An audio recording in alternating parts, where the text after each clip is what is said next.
Yesterday, we did a draft of the teams that didn't make it to the playoffs last year, most likely to make it this year. Now we're going to flip it around. Teams that made it last year, most likely to miss this year. The problem is there's 7 spots per conference. So this dynamic of half the playoff field being thrown out, it's going to change, especially when we go from 6 to 7 in this first year of the expansion. So with all that said, let's give it a shot. I get the first pick because yesterday the trivia question was about a team you were actually on. So yeah.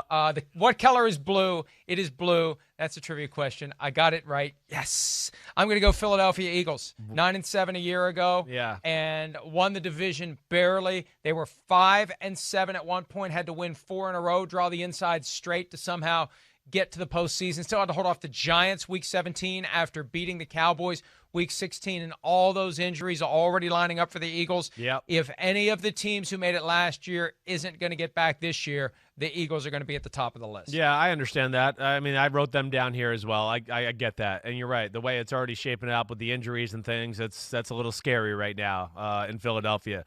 I'm going to go with your Minnesota Vikings. You're my first pick, all right?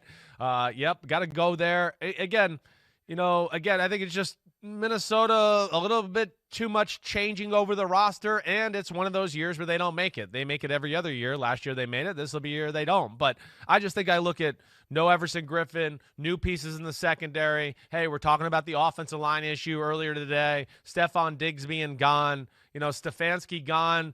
Kubiak totally taken over there.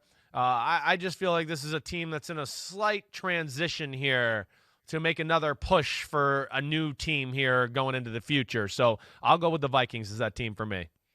Yeah, I was thinking about them. I want to flip to the AFC, though, and Yeah. I hate to say this because you and I both love Deshaun Watson because he is so freaking awesome. Yeah. But, the team around him may not be. And they blew a 24-point lead in Kansas City last year and got blown off the field. And if they have something like that happen to them again to start the season, it's hard to avoid having that what's the point vibe because they know what's waiting for them at the end of the day. If they make it to the playoffs, they're crossing paths at some point with the Chiefs, unless they get lucky and the Ravens or someone else beat the Chiefs ahead of time. But to be humiliated on a national stage to end last season and to potentially have it happen again to start the next season, of the teams in the AFC, they're the most likely to not make it back. In part, also, the Colts are going to be a lot better. We pegged them yesterday as a team to make it back. Right. The Titans are still the Titans. Yeah. I think that of the teams in the AFC, and given that there are 7 spots, the most likely to fall out of those 7 spots is the Texans. I get you there. I do. I mean, I do.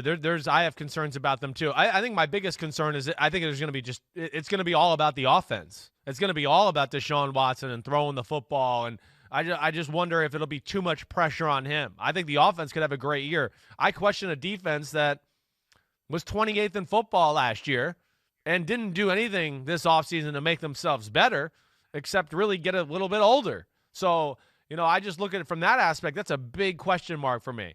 And I just don't know if they can hold up. So I get you there with that pick. We didn't even mention this. No DeAndre Hopkins, right, which puts more pressure on Deshaun Watson. And they're putting a lot of eggs in the David Johnson basket that he's going to go back to the guy that he was 3 years ago. Yeah, exactly. And again, I think the DeAndre Hopkins thing in some ways can be a blessing in disguise for the offense and all of that. But I don't know if I just believe. Yeah, I feel like they're a team right now that I look at and go, I think they're going to have to score 30-plus every week to win football games. All right, the Tennessee Titans are going to be my next one. A little bit for the logic you kind of just mentioned. First off, they're in a good division. The Colts are good. You got to deal with, Deshaun Watson. But they were a 9-7 football team last year.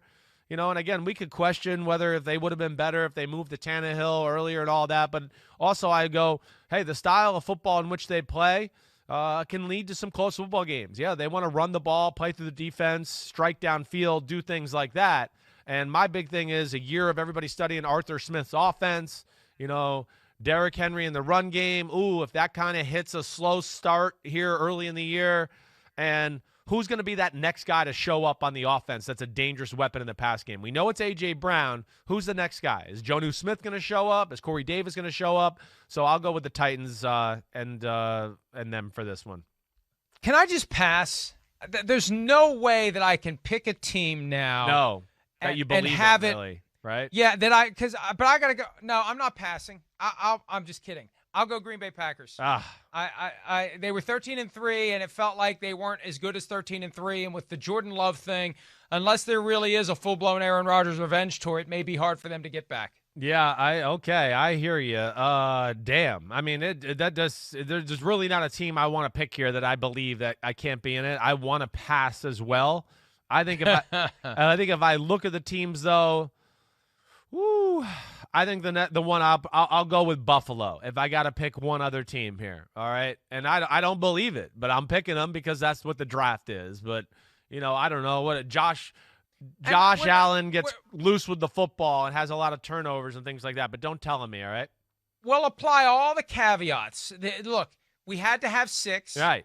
These are the most likely to miss, but we understand that most, if not all of them, could still make it. Yeah. You just have to pick somebody at this point. The 49ers crossed my mind. When I think back to how close they came to being the number 5 seed, they have a little Super Bowl hangover. Right. A lot of injuries Jimmy G right now. doesn't step up. Yeah, you never know what's going to happen. It wouldn't be the first time a team that lost the Super Bowl didn't make it back to the postseason. Hi, I'm Mike Tirico, and thanks for watching.